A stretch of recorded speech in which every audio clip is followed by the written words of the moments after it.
Hi అండి అందరికీ. ముందుగా అందరికీ హ్యాపీ సంక్రాంతి. సంక్రాంతి స్పెషల్ మా ఇంట్లో బారన్నం చికెన్ కర్రీ చేసుకున్నాము. ఇప్పుడు ఒక గిన్నె పెట్టుకొని ఆయిల్ పోసుకొని హోల్ గరం మసాలా వేసుకోవాలి. ఆనియన్స్ పచ్చిమిర్చి వేసుకోవాలి. 2 స్పూన్ల అల్లం పేస్ట్, 2 స్పూన్ల సాల్ట్ వేసుకోవాలి. 2 అవర్స్ ముందు నానబెట్టిన పచ్చి బఠానీ వేసుకోవాలి. ఒక పిడికెడు కొత్తిమీర పుదీనా వేసుకోవాలి. 8 గ్లాసుల వాటర్ పోసుకోవాలి. ఇప్పుడు ఒక పెద్ద నిమ్మకాయ పిండుకోవాలి. ఇప్పుడు వాటర్ మరిగేలోపు ఒక గిన్నెలో 1 kg బియ్యం వేసుకొని వాటర్ పోసి 2-3 సార్లు మంచిగా వాష్ చేయాలి.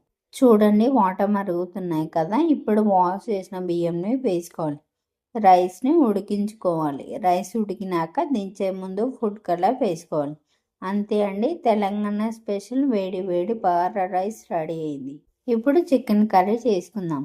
ఒక గిన్నెలో ఆయిల్ పోసుకొని ఆనియన్స్ పచ్చిమిర్చి వేసుకోవాలి. 2 స్పూన్ల అల్లం పేస్ట్, 2 స్పూన్ల పసుపు వేసుకోవాలి. ఇప్పుడు 1 kg చికెన్లో ఉప్పు, కారం, పసుపు వేసి కలిపి పెట్టుకోవాలి. కలిపి పెట్టుకున్న చికెన్ని వేసుకోవాలి. 1 స్పూన్ గరం మసాలా పౌడర్ వేసుకోవాలి. 2 స్పూన్ల ధనియాల పౌడర్ వేసుకోవాలి. పల్లీలు, కొబ్బరి పొడి ఫ్రై చేసి వాటర్ పోసి పేస్ట్ లాగా పట్టి వేసుకోవాలి. చికెన్ ఉడికినాక టమాటాలు వేసుకోవాలి. లాస్ట్లో ఒక పిడికెడు కొత్తిమీర పుదీనా వేసుకోండి. అంతే అండి, వేడి వేడి చికెన్ కర్రీ రెడీ అయింది.